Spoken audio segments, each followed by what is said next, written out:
Hacete de Cristo 95.3 FM tiene el agrado en presentar al Ministerio Casa de Oración al predicador y pastor, el señor Chuy Olivares.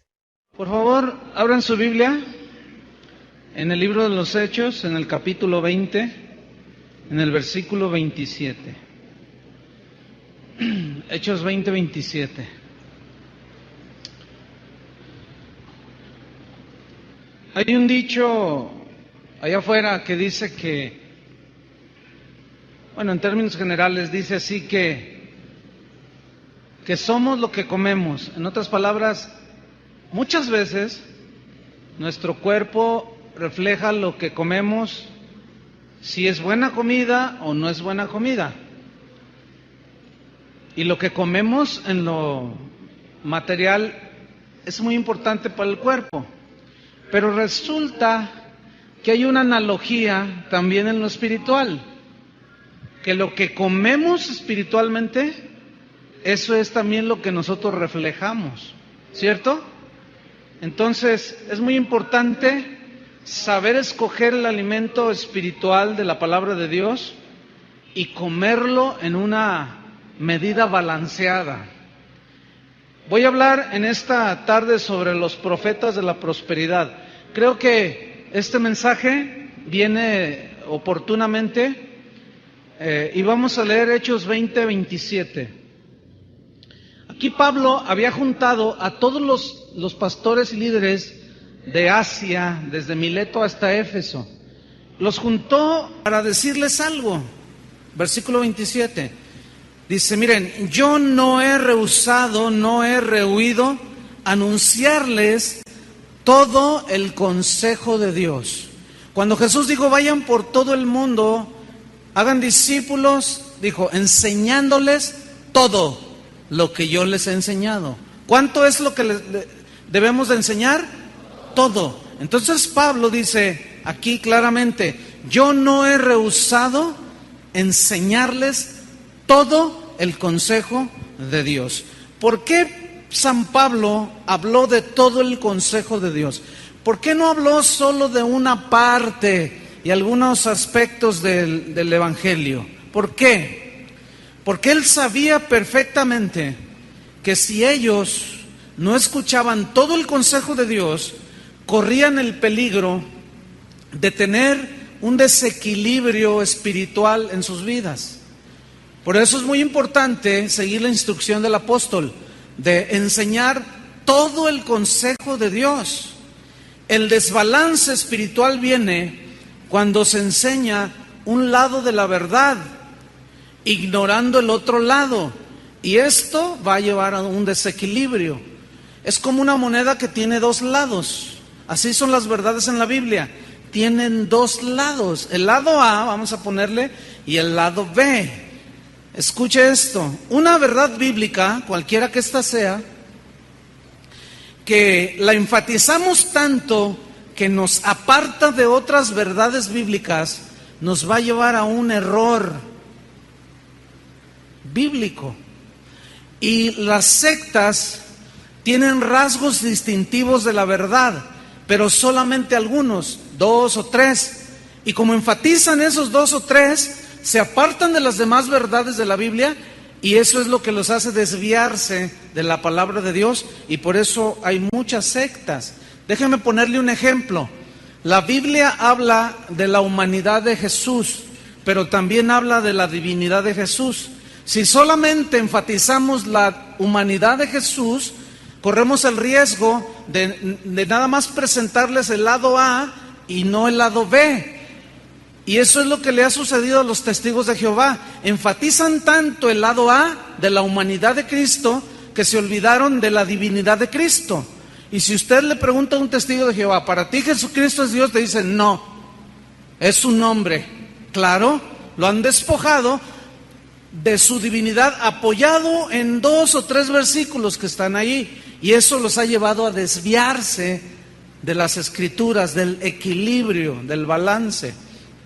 Mire, por más de 1500 años, la Iglesia Católica enseñó que hacer voto de pobreza era indispensable para agradar a Dios, para poder acercarse a Dios. Y ellos tomaron un versículo cuando Jesús dijo: qué difícil es que un rico pueda entrar al reino de los cielos. Y dijeron: no, entonces vamos haciendo voto de pobreza. Ellos nada más enseñaron el lado A de eso que dijo Jesús. Pero el problema no son las riquezas, sino la actitud que tenemos hacia las riquezas. Ese es el lado B, para tener un equilibrio.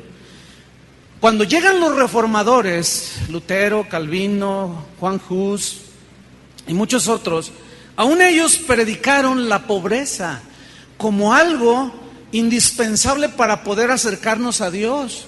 Cuando surge un hombre llamado Francisco de Asís, él tiene un encuentro con Cristo y nace de nuevo. Pero regía en su tiempo el evangelio de la pobreza. Entonces su padre de Francisco de Asís era un comerciante muy rico.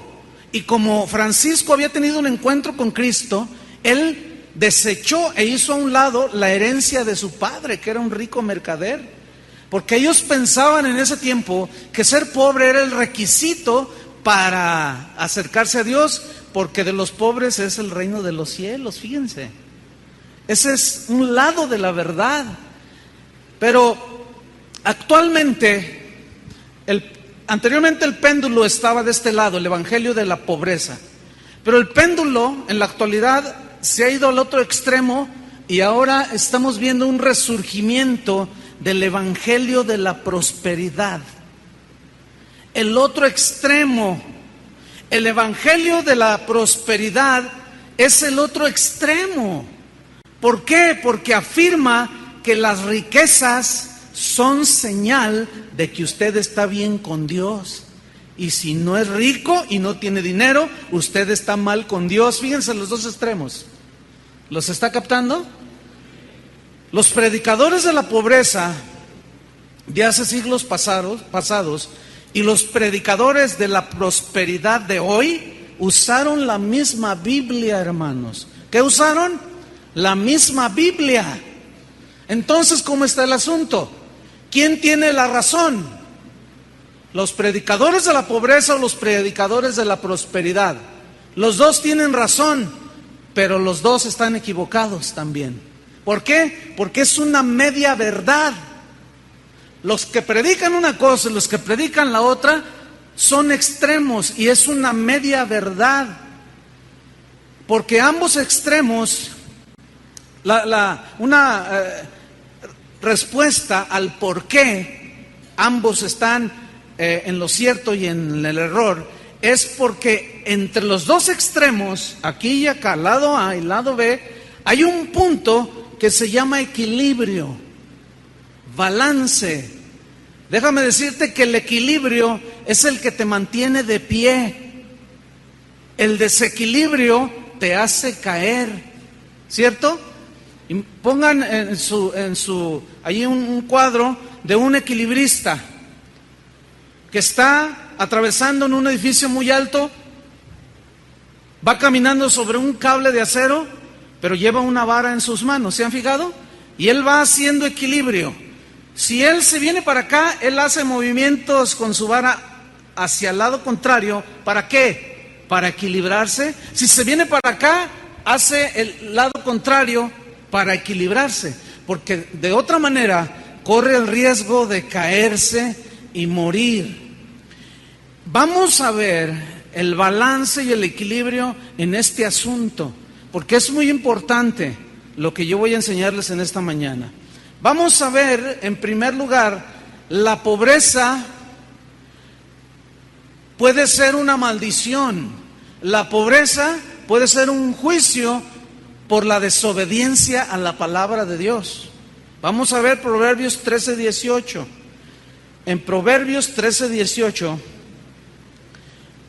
allí dice que la pobreza y la vergüenza vienen al que menosprecia el consejo.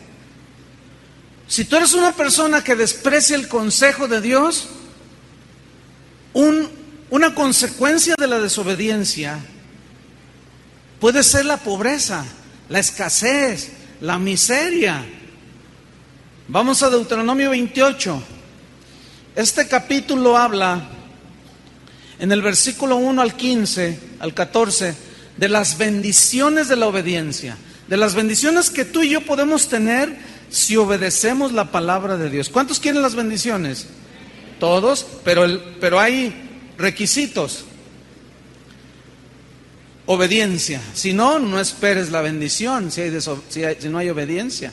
Pero en el versículo 15 hasta el 68 habla de las consecuencias de la desobediencia. Y veamos en el versículo 45, capítulo 28. Dice: y vendrán sobre ti todas estas maldiciones, y te perseguirán, y te alcanzarán hasta que perezcas, por cuanto no habrás atendido la voz de Jehová tu Dios para guardar sus mandamientos y sus estatutos que Él te mandó. Y serán en ti por señal y por maravilla, y en tu descendencia para siempre, por cuanto no serviste a Jehová tu Dios con alegría y con gozo de corazón, por la abundancia de todas las cosas.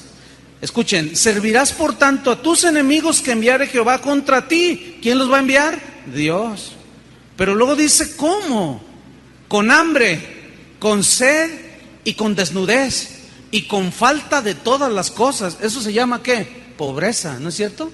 Eso se llama miseria. Pero estamos viendo aquí la pobreza como una maldición de desobediencia, un juicio por desobediencia que viene de parte de Dios.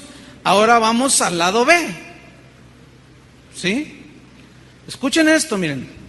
Es muy probable que aquí entre nosotros haya en este momento gente que no entra en la definición A. Es decir, que están pasando escasez, falta de cosas, pero eso no significa necesariamente que estén en desobediencia. Pueden estar siendo probados por Dios, que es diferente. Y eso es lo que no enseñaron los de hace 1500 años. El equilibrio. Vamos a verlo en la Biblia. Tú puedes caminar con Dios.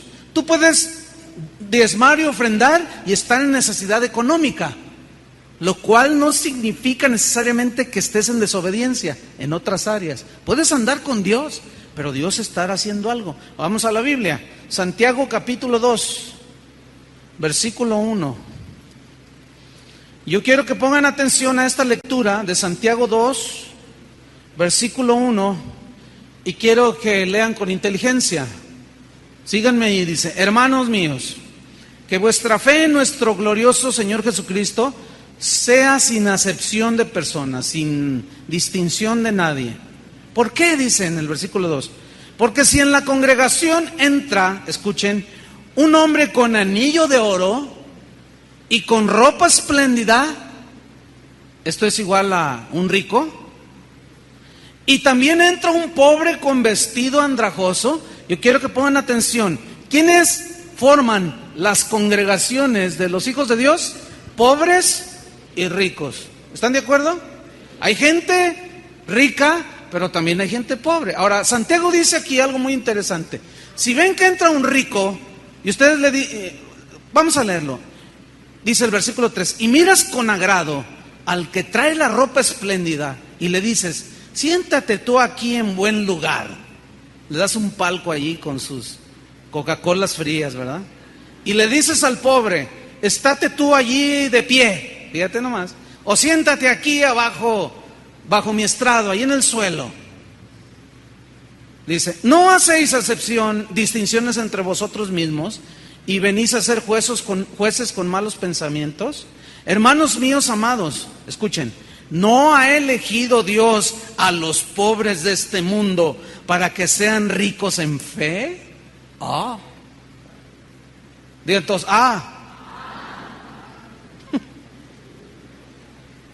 Bueno, de allí se agarraron los de la pobreza para decir: ya ven, los pobres, nosotros. Pero Abraham era inmensamente rico y Dios lo bendijo. Y David lo mismo. Y Salomón igual. San Pablo no. Jesús no tenía ni dónde recostar la cabeza. Entonces, ¿cómo se mide la bendición de Dios? ¿Por la abundancia de las cosas? ¿Cómo se puede uno acercar a Dios para que lo reciba? ¿Siendo un pobre? Entonces a los ricos no los oye. Entonces, ¿por qué escuchaba a Abraham? Ah, ¿verdad? Vamos a hablar en el equilibrio, en el balance. Entonces, estos versículos que acabamos de leer, dice, ¿no ha elegido Dios a los pobres de este mundo para que sean ricos en fe? Ahora, Dios no tiene nada contra los ricos, ni tampoco con los pobres tiene más favor porque son pobres. No. Pero este versículo contradice a los profetas de la prosperidad que pregonan a grito abierto que si usted tiene fe, usted prosperará. Que si no prospera es porque no tiene fe. Por muchos años se ha predicado el Evangelio mencionando aspectos y cosas que enriquecen la vida espiritual, pero cuando son cosas que no enriquecen, como que les dábamos la vuelta y no hablábamos claramente a la gente. Yo creo que eso Dios lo ha estado cambiando, al menos entre nosotros, porque si ustedes se fijan, yo he estado hablando de algunas cosas y he dicho nombres. Le voy a explicar por qué. Hay un dicho que dice que se dice el pecado, pero no el pecador. ¿Han oído ese? Pero eso suena como esto. Resulta que un asaltante asalta un banco, un ladrón. Entonces usted está pasando cuando el ladrón, con pistola en mano, se lleva $1,000,000. Y usted lo mira al ladrón. Lo ve que está rapado, tiene bigote, que tiene una playera roja, un pantalón blanco y trae tenis blancos. Y usted lo mira, nariz aguileña y un ojo tuerto.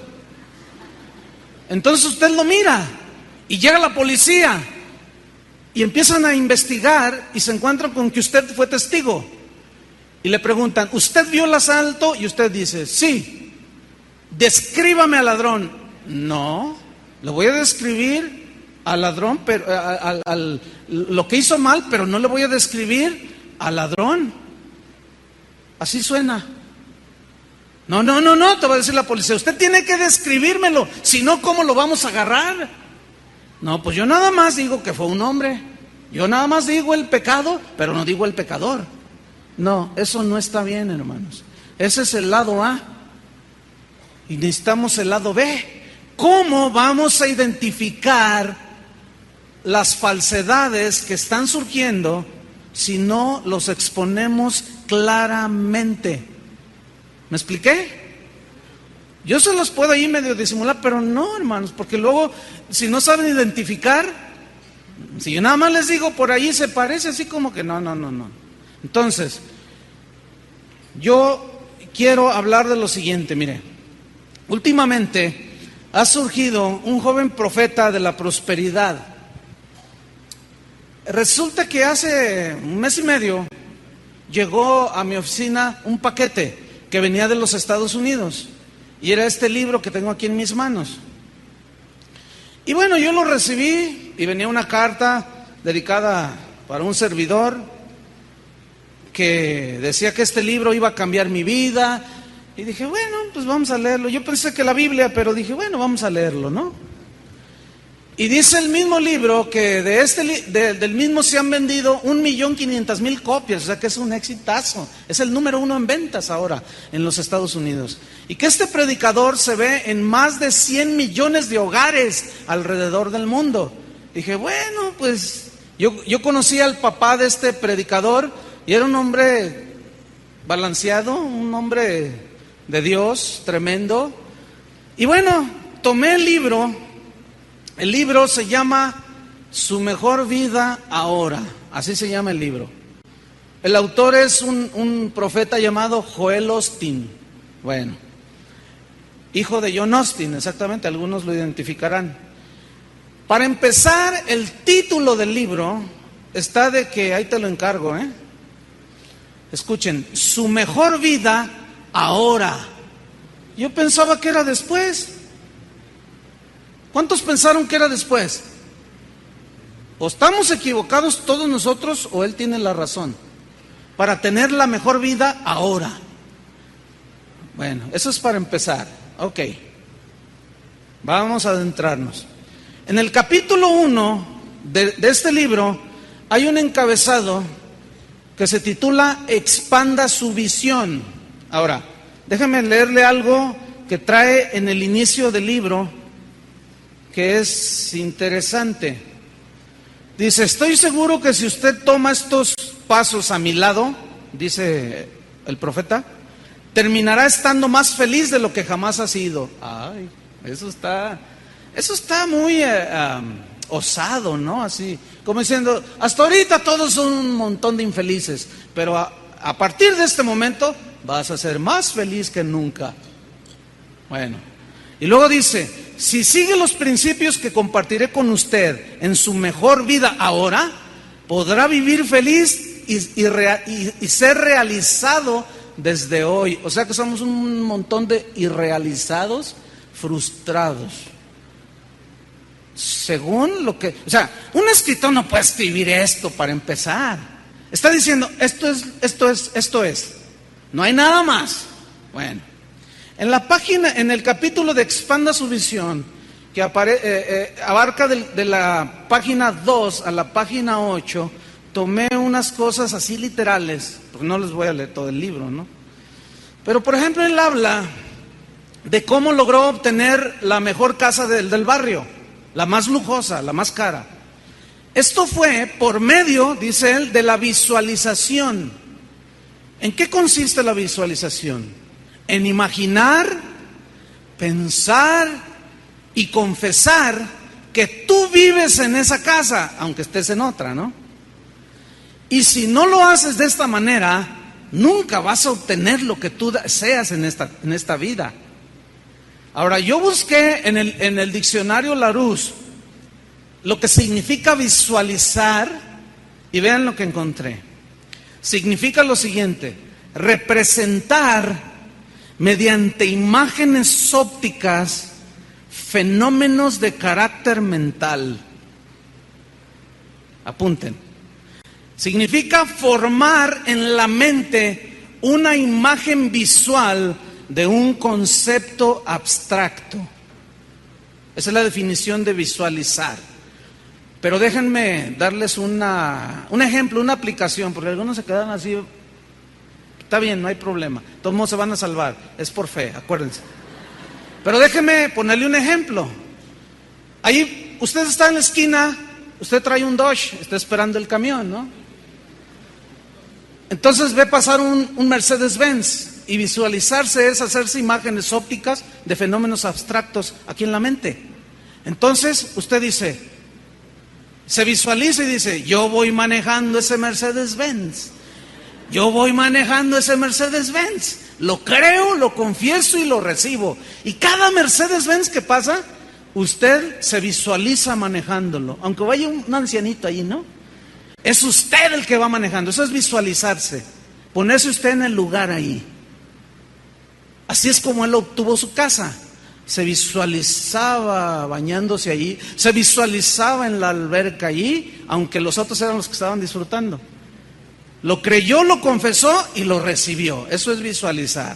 Bueno. Hay un subtema que se llama visualice su éxito. ¿Cuántos quieren éxito en la vida? Esto es para usted entonces.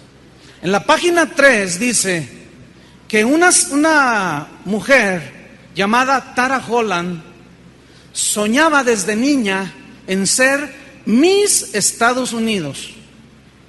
Y ella creció anhelando ser reina de belleza. Compitió 2 veces en Miss Florida, pero obtuvo 2 segundos lugares, no ganó. Después ganó señorita Kansas City. Y finalmente logró su meta, el éxito en su vida, llegar a ser Miss Estados Unidos de Norteamérica. Le preguntaron unos periodistas sobre el secreto de su éxito. Él está poniendo el ejemplo de visualizar tu éxito.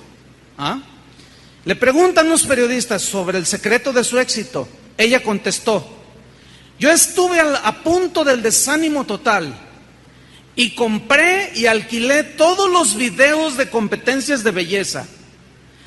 Y cuando coronaban a las ganadoras, ella se visualizaba siendo la reina de Estados Unidos. O sea, miraba a la que ganaba y ella se ponía ahí, hacía una imagen óptica de un fenómeno mental y ella se miraba ahí, que la estaban coronando, ¿sí? Ella visualizó su figura desfilando en la pasarela y ganando. Ella se visualizaba en traje de baño, en bikini, exponiendo su belleza física ante un montón de gente que la miraba. Ese era su anhelo en su vida. Otro le preguntó: ¿sintió nervios? Ella respondió: no, porque yo había caminado en esa pasarela miles de veces. ¿En dónde? En su mente. Ahora, cualquier libro que usted vaya a librerías Gonville y Gandhi, en las librerías del aeropuerto, se va a encontrar 20,000 libros como este. Cómo obtener éxito en la vida, cómo ganar dinero, cómo crecer sus finanzas, y todo es el mismo rollo. Es una tendencia humanista que ha salido de la mente inteligente de algunos pensadores, pero que hacen a un lado a Dios, fíjense. Y desgraciadamente se ha colado como enseñanza cristiana en las iglesias. Y ahí es donde está el peligro. Dice Joel Osteen que esta mujer, Tara Holland, ella sabía que ella nunca ganaría si no desarrollaba en su mente, ya no es ni siquiera en su espíritu, ahora es en su mente, una imagen de ganadora. O sea, yo soy ganadora, yo soy ganadora, yo soy una ganadora y yo soy una ganadora. Imagínense que las 20 concursantes desarrollan la misma mentalidad de ganadoras, pero nada más gana una. Vean la falacia. ¿Está de acuerdo conmigo? Fíjese, ¿cómo vamos por ahí? Ok. Entonces dice Osteen, ella se imaginó caminando victoriosa por la pasarela. Escuche, ella creó un ambiente de fe y de éxito. Eso es puro control mental, hermanos. Ahora, escúcheme bien. Yo me pregunto, ¿será esto así? Si esto es así como presenta un libro que pretende ser cristiano, no dudo que él no sea cristiano. Yo puedo saber si nació de nuevo o no. Pero de que hay una enseñanza peligrosa ahí, contundentemente lo afirmo. Ahora, yo me pregunto, ¿se visualizó Cristo en la cruz? Porque Él estaba con su Padre ahí en el trono.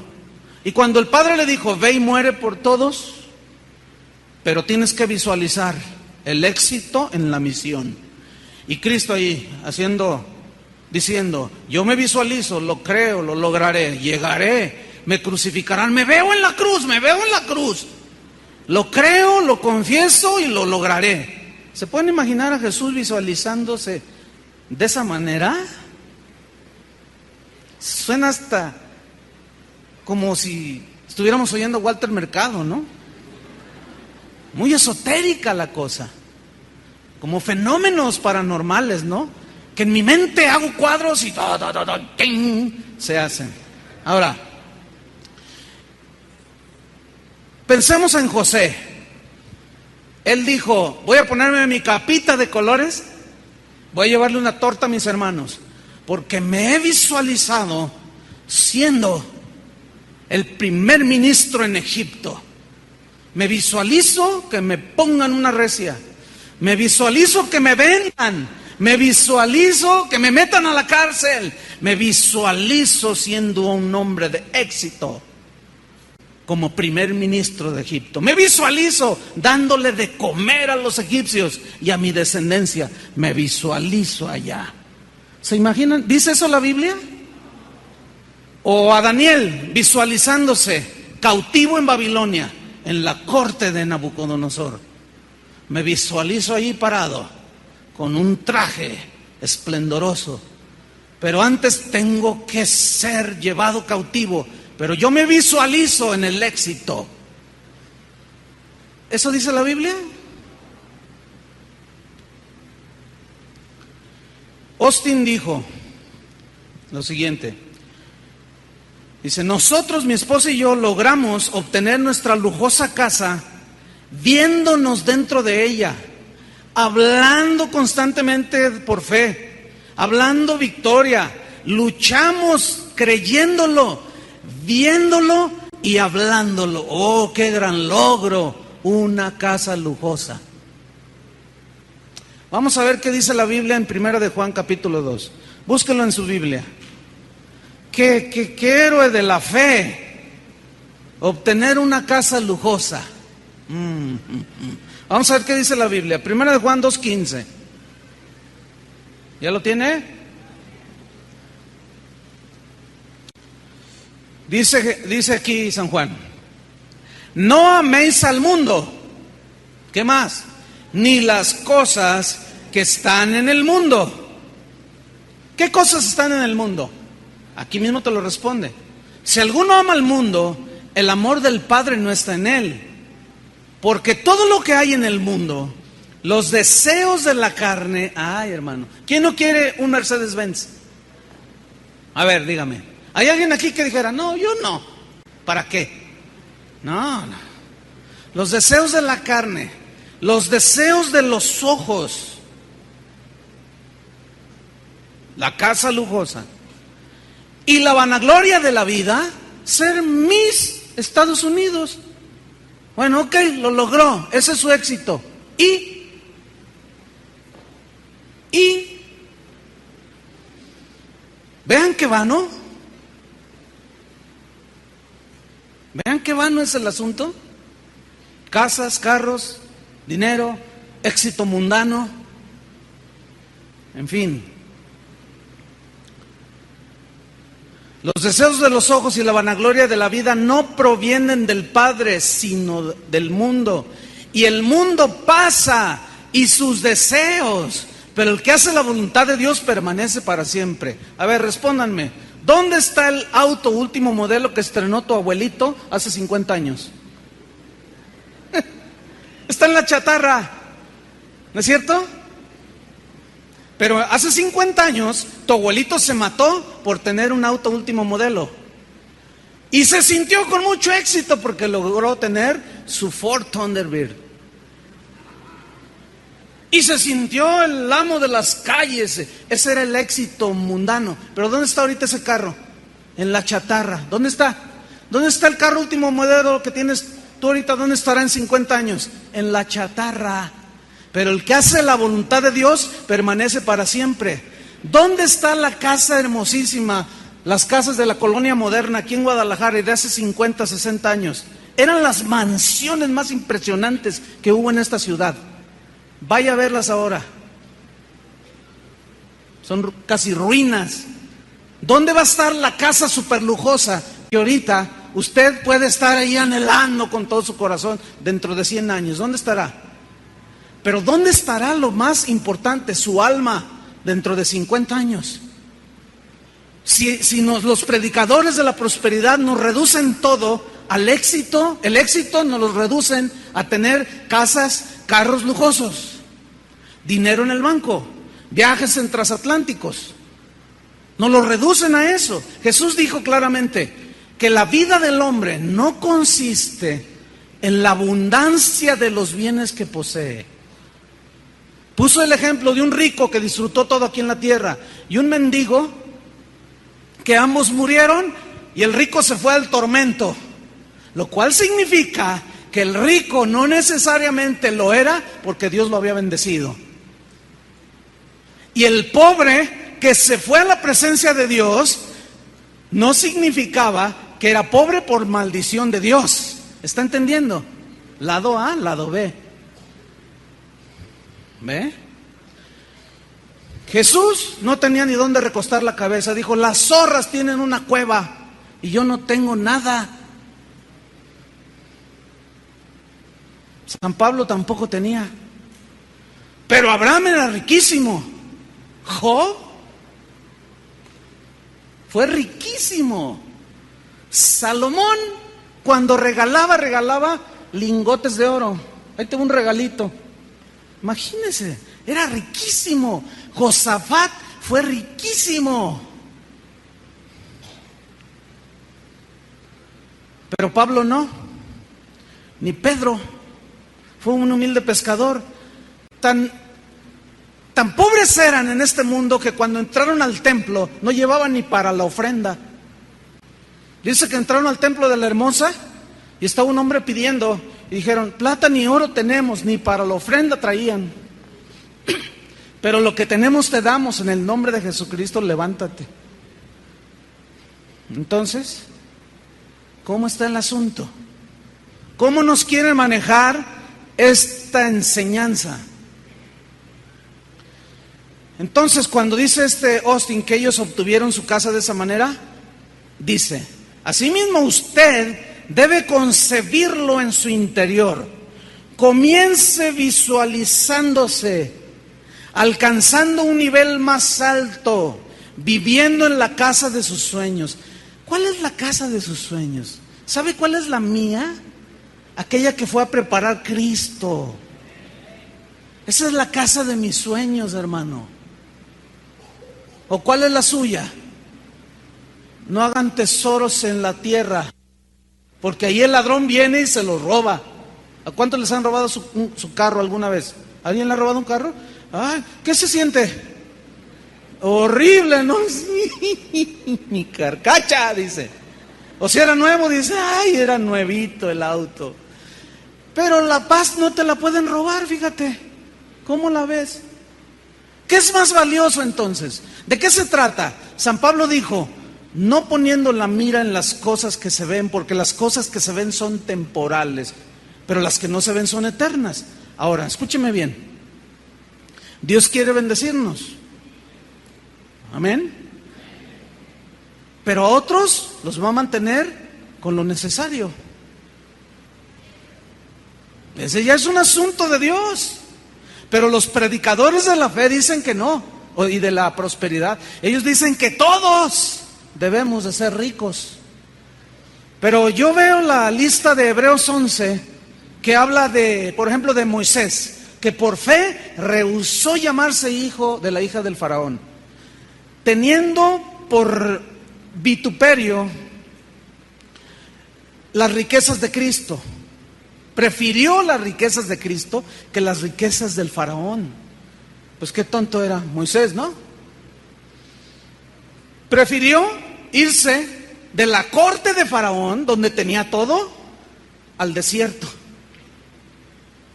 Qué mentalidad tan pobre, según él. Bueno, sigo leyendo lo que dice en el libro. Si no lo hubiéramos hecho así, o sea, como visualizándonos para obtener la casa de los sueños, si no lo hubiéramos hecho así, mi esposa y yo, dice Austin, seguiríamos viviendo en nuestra antigua casa vieja y a punto de caer.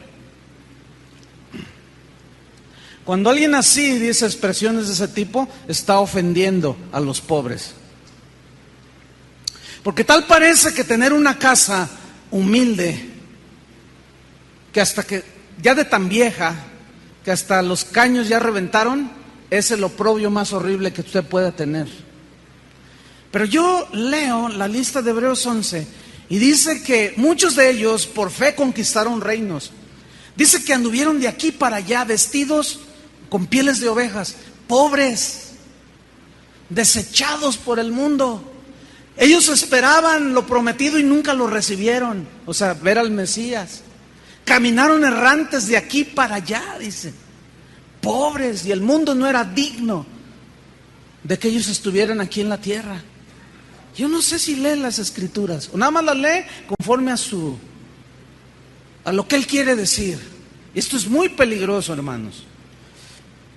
Dice él, deshágase de la mentalidad de pobreza y piense en grande. Piense en un sueldo incrementado. Piense, visualícese en abundancia. Piense más allá de lo indispensable. No se conforme con lo que tiene. Usted puede tener un mejor carro, una mejor casa. Si usted se conforma con lo que usted tiene, usted es un mediocre, dijo. Entonces yo leí eso y dije, ay, pues qué mediocre era San Pablo. Fíjese, una vez escuché a un predicador de estos que dijo, lo que pasa es que ellos, los apóstoles, no tenían la revelación que ahora tenemos nosotros. Ay, no están gruesos, Álvaro, tan pesados. Tú dices, ay, entonces vamos a desechar la Biblia y nos vamos sobre ustedes. Déjame besarte el anillo y la mano, porque tú tienes más revelación que los apóstoles. ¿Qué? ¿Saben qué es eso? Una herejía, hermanos. Eso es una herejía. Vamos a ver al mediocre de Pablo. ¿Quieren verlo cómo él pensaba? Miren, por un lado, este muchacho dice que si usted se conforma con lo que tiene, usted es un mediocre. Vamos a ver qué decía San Pablo. Yo creo que de allí tomó el ejemplo Pablo como mediocre. 1 Timoteo, capítulo 6.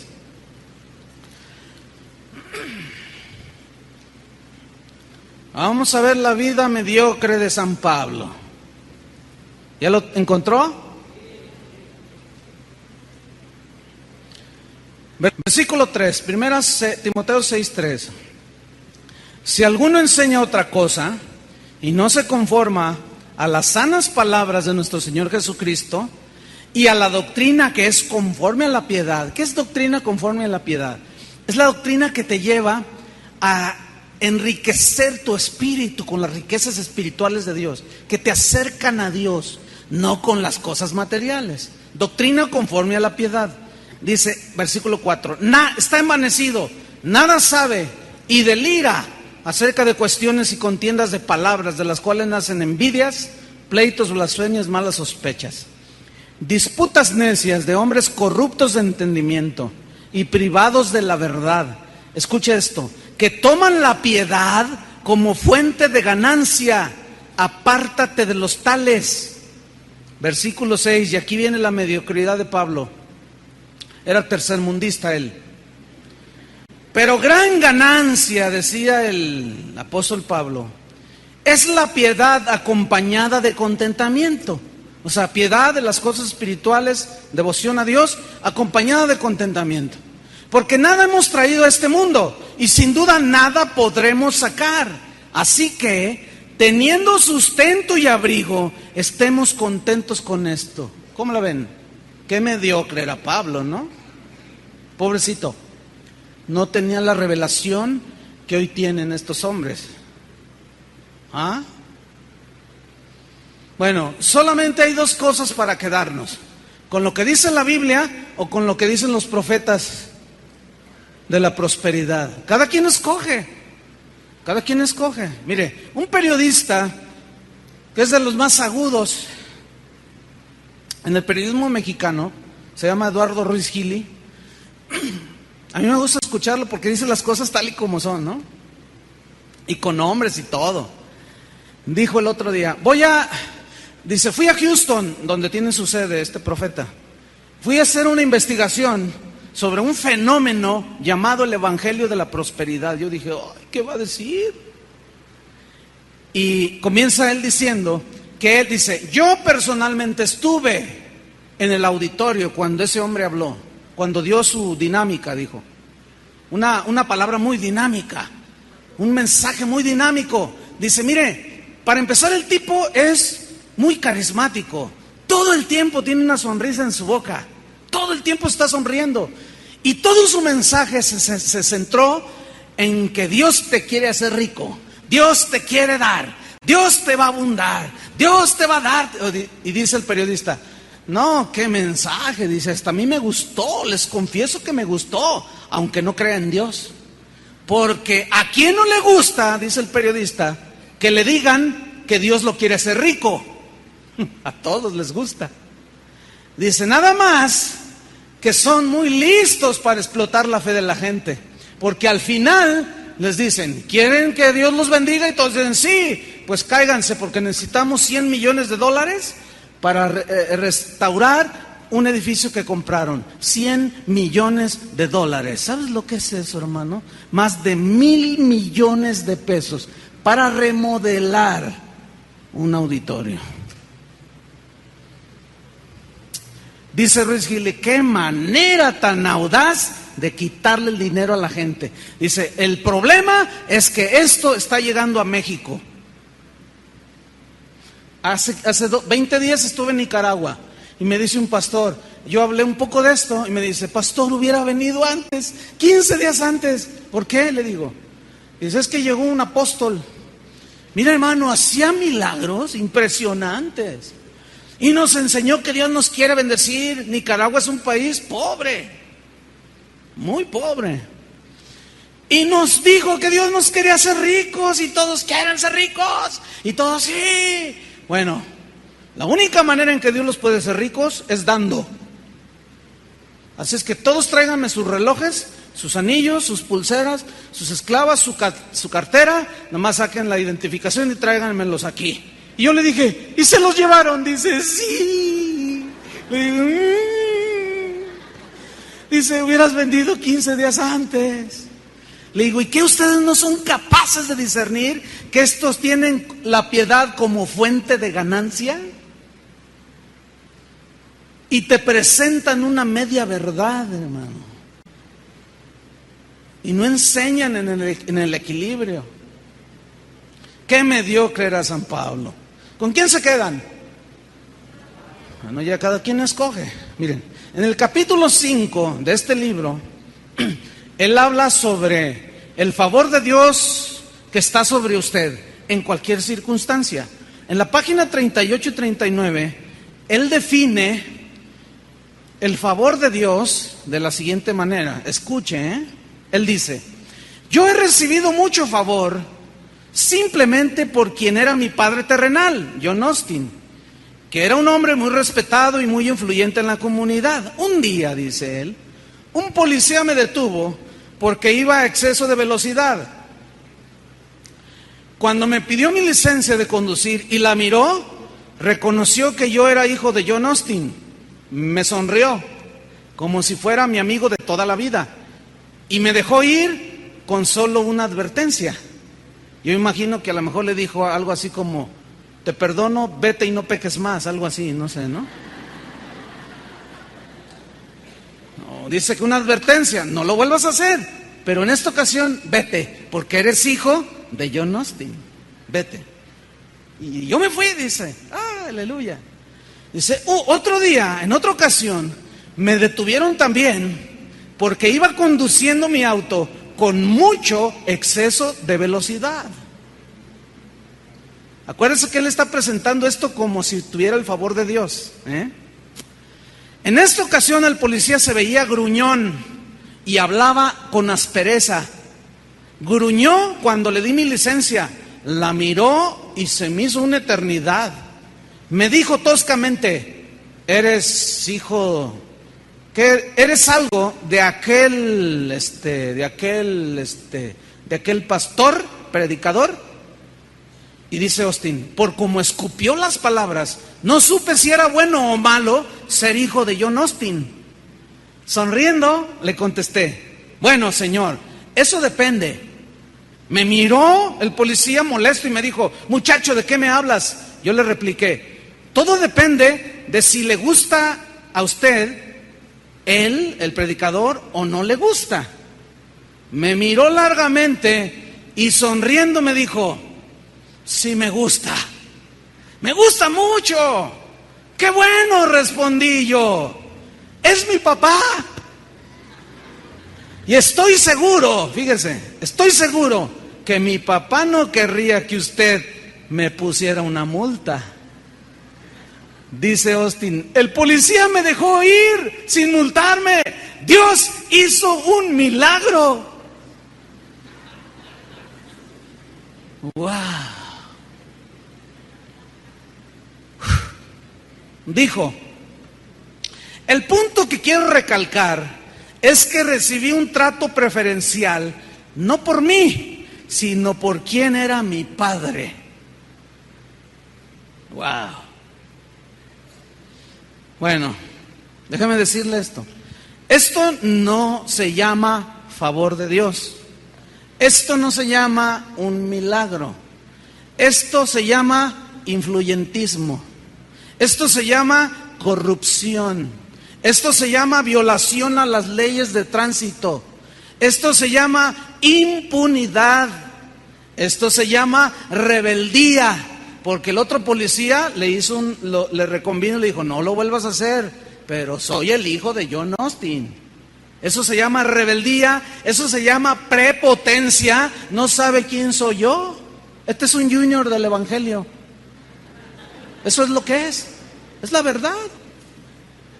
Eso se llama prepotencia y violación a la palabra de Dios, hermanos. No se lo coma, por favor. Véalo bien, no se lo coma, hermano. ¿Sabe qué me dijo un amigo mío que llegó hace como, 3 semanas?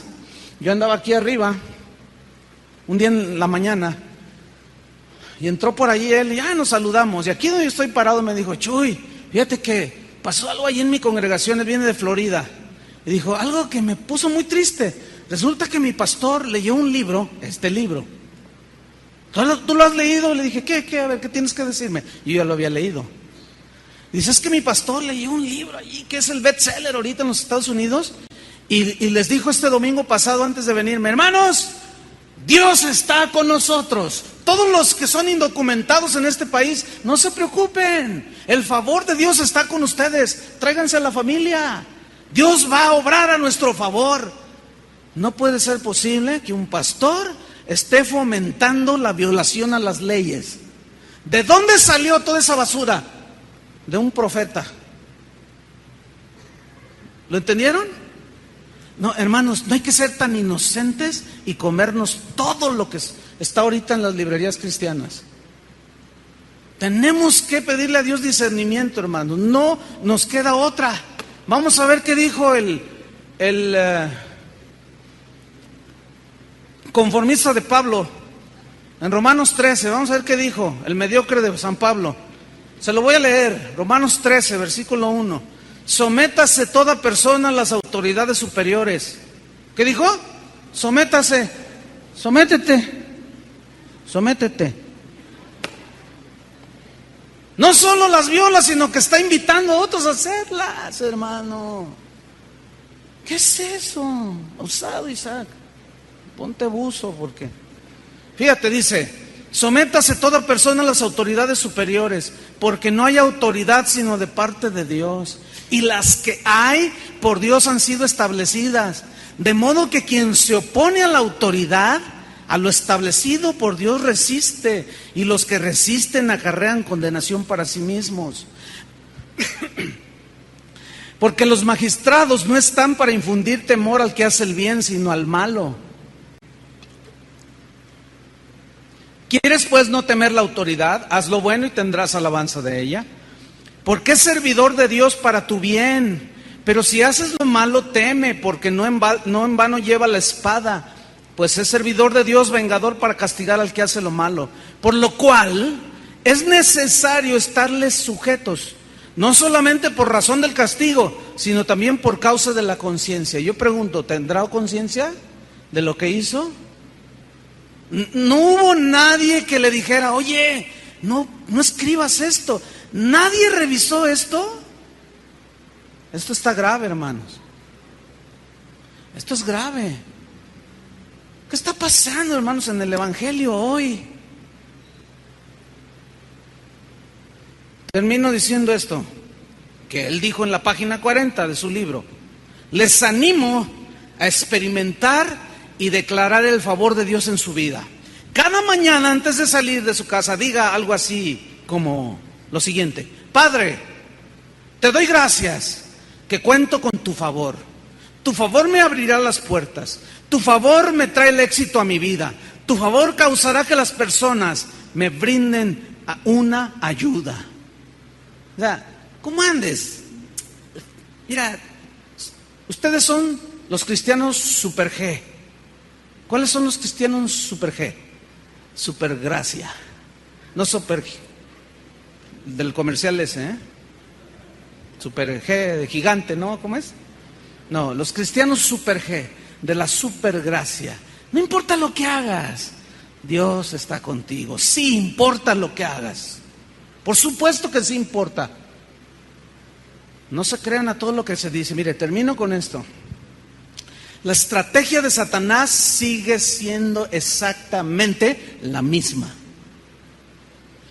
Solamente poniendo el cassette del lado A y nunca lo voltea del lado B. A Jesús le dijo cuando tuvo hambre: si eres hijo de Dios, di que estas piedras se conviertan en pan. Y Jesús le responde: ahí te va el lado A. Tú me dijiste el lado A, ahí te va el lado B. Y le volteó el cassette. Escrito está: no solo de pan vivirá el hombre, sino de toda palabra que sale de la boca de Dios. Y el diablo, otra vez le dijo: tírate al vacío. Está escrito que Dios mandará a sus ángeles que te recojan en el aire y no te va a pasar nada. Y Jesús le cambia el cassette y le pone el lado B. Ahí te va el lado B, diablo. También está escrito: no tentarás al Señor tu Dios. ¿Se dan cuenta cómo toda verdad tiene el lado A y el lado B? Sigue usando la misma estrategia. Dios te quiere hacer rico, lado A. Pónganle lado B. Porque es una media verdad, 50%. Pero está clarísimo en las Escrituras que no todos los cristianos fueron hombres ricos. El de Proverbios decía: no quiero ni riqueza ni pobreza, manténme del pan necesario. No sea que teniendo pobreza diga: Dios no sirve para nada, y teniendo riqueza me olvide de Dios. No, manténme. Algunos Dios los tiene que mantener así, al día. ¿Saben por qué? Porque si les da poquito más, Dios sabe que te vas a olvidar de Él. Por eso. A otros Dios les da riqueza porque sabe que las pueden manejar, no para sus deseos egoístas. Yo te pregunto, los que quieren prosperar, ¿para qué quieres prosperar en tu negocio? Para hacer más viajes, para tener más carros, para tener más casas. Para eso es lo que en realidad quieres. Nunca están pensando para sembrar en la obra de Dios y que el evangelio se crezca. Nadie piensa en eso, hermanos. Es muy raro. ¿Ven? Ahí está el engaño de Satanás. Ahí está, hermanos. Termino leyéndole solamente unos versículos. Vamos a 1 Timoteo. Vamos con el conformista de Pablo, el mediocre de San Pablo. Vamos a ver qué pensaba.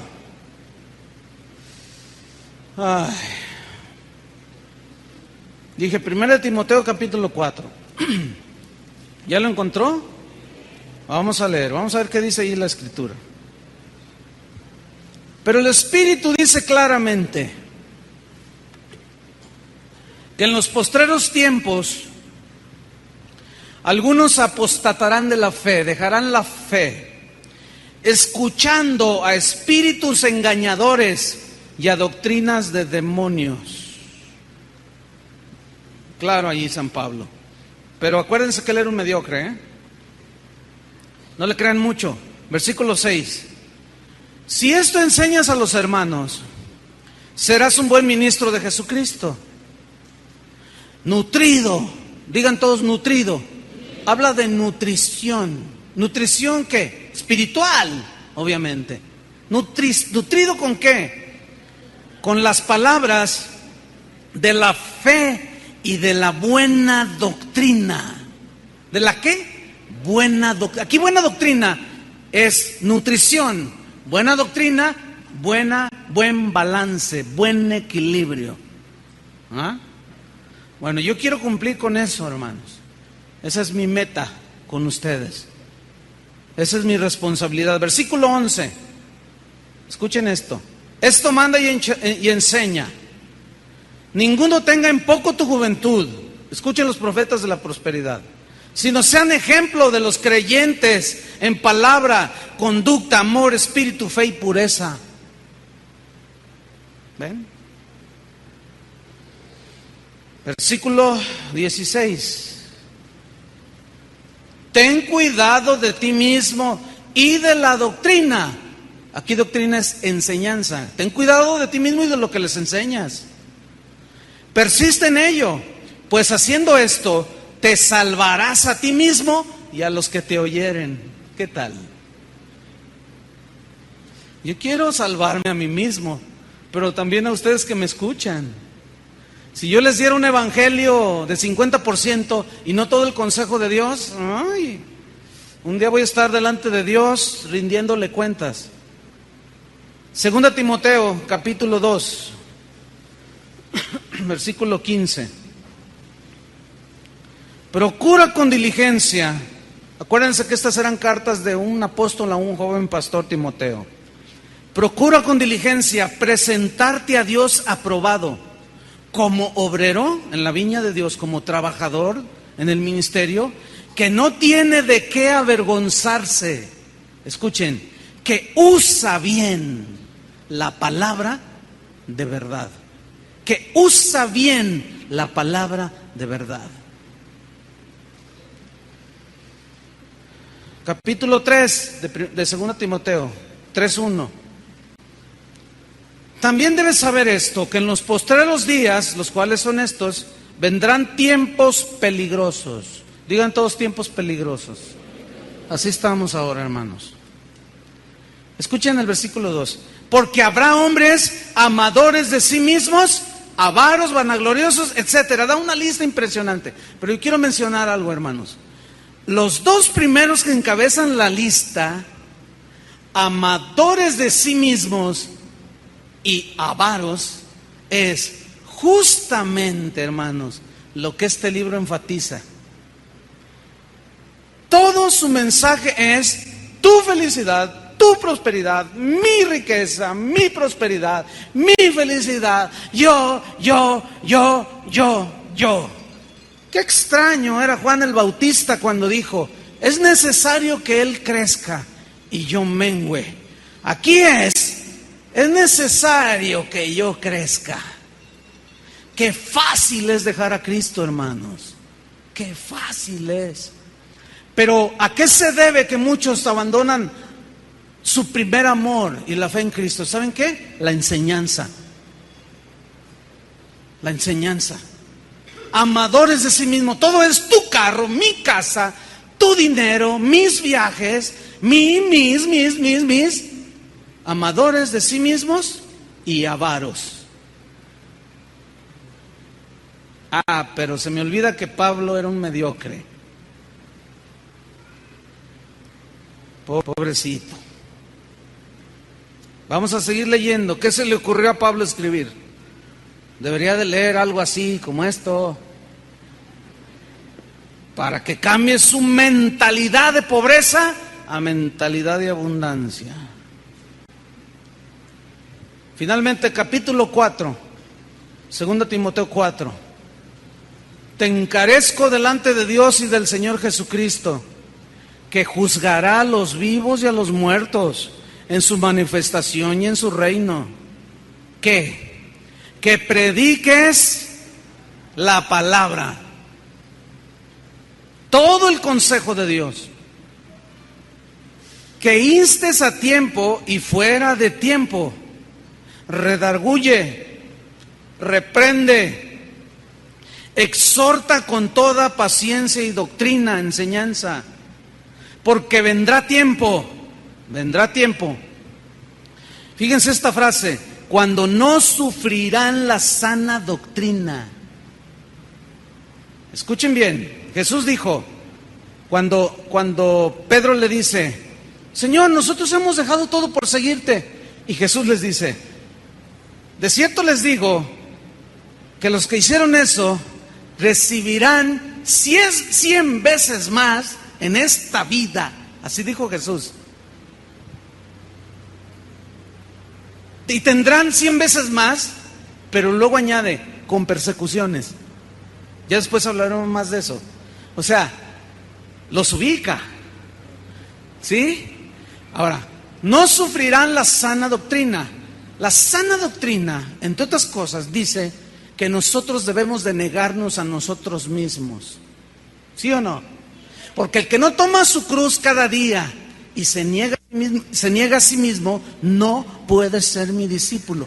¿Y qué es negarse a sí mismo? Es negarse, hermanos, de todo aquello que hay en el mundo, los deseos de los ojos, la vanagloria de la vida. No que sea malo en sí mismo tenerlos, sino la actitud que tenemos hacia esas cosas que están en el mundo. No sé si me expliqué.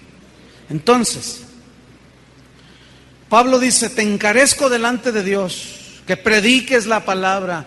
Vendrá tiempo en que no sufrirán la sana doctrina, sino que teniendo comezón de oír, dice.